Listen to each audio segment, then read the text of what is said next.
terrible pain. Couldn't sleep at night.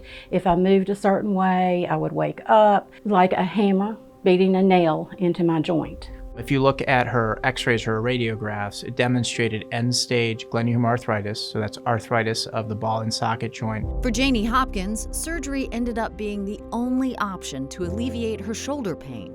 My goal is to try to get them back to their baseline without pain and dysfunction with the fewest interventions possible. I couldn't really lift my grandchildren. That's one of my favorite activities. Janie needed a reverse total shoulder replacement.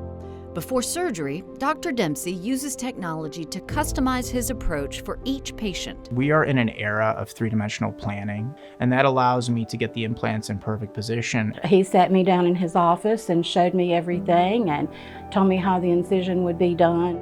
Following surgery, physical therapy is a critical element to recovery. Janie was able to get that follow-up care close to home at Carilion Franklin Memorial's rehab facility. They love us being able to stay local and just, drive 10 minutes to get their therapy.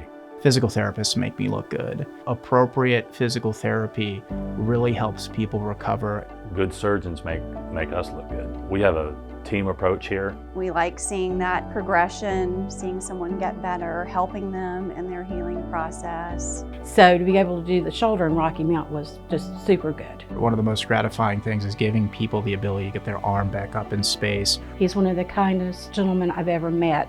He is always interested in your well-being. Carilion Orthopaedics, partnering with patients for successful outcomes.